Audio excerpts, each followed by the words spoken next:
I can't believe how light it is. It's amazing. To think it was snowing not long ago and it's so light now, it's amazing. It's a turning point in the year. I mean, recently we had the Persian New Year happened the other day. We had the vernal equinox, the spring equinox the other day, the point at which the daylight gets as long as the night. So from that time forth, the light gets longer and longer than the dark.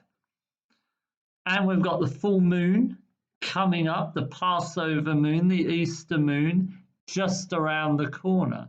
Absolute turning point of the year in which through the moon getting full and the vernal equinox happening, this sense that light is coming into the world. Plus, it's all the spring growth. So it is not surprising that in The Lord of the Rings, the moment when, spoilers, the moment when Frodo destroys the ring and the tyranny of death and darkness is destroyed is the 25th of March. This is what J.R.R. Tolkien set as the date, and he was a committed Christian, and he knew that the 25th of March is the feast of the Annunciation, the feast that celebrates when Jesus is conceived.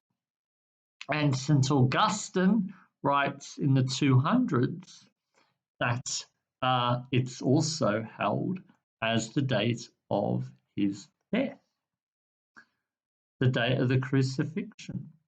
So, from at least the 3rd century, this is what the ancient and then medieval church held, that the 25th of March was held as the day of Jesus' conception and his crucifixion. Why? Because it's all about turning point, all about change, all about the point where the light overcomes the darkness. Bede, that fantastic monk up in Northumbria, Anglo-Saxon, he wrote about this in 725 in one of his essays on the reckoning of time and the nature of things. And this is what he wrote. It is fitting that to connote the joy of our redemption. So he's talking about the conception of Jesus and their crucifixion, by which redemption came. To note the joy of our redemption, days should first equal night in length, and then the full moon should suffuse the night with light.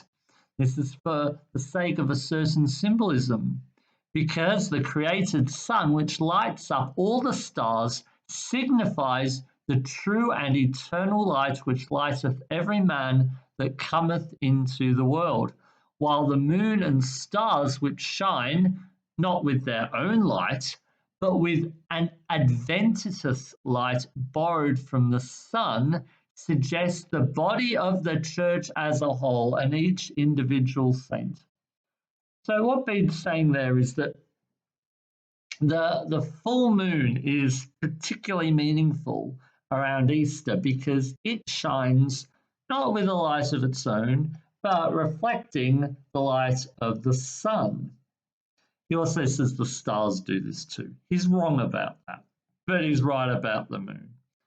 And so he's saying the sun represents God, and then the moon and the stars, or the moon, represent us, represent the church.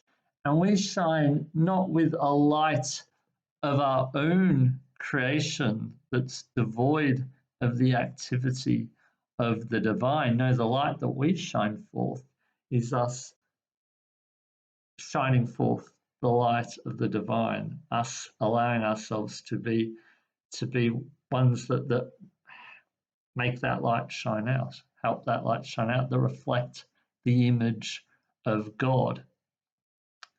So he's very pleased about this. And he writes further, these, the moon and the stars, capable of being illumined but not of illuminating, know how to accept the gift of heavenly grace. Observing the Easter season is not meaningless, for it is fitting that through it the world's salvation should be symbolized and come to pass. So what Bede is saying here is it's really good that Easter doesn't have a fixed date and that it sticks with what the moon is doing. Because it's incarnation, it's massively incarnational. And you often see the Virgin Mary depicted with the moon.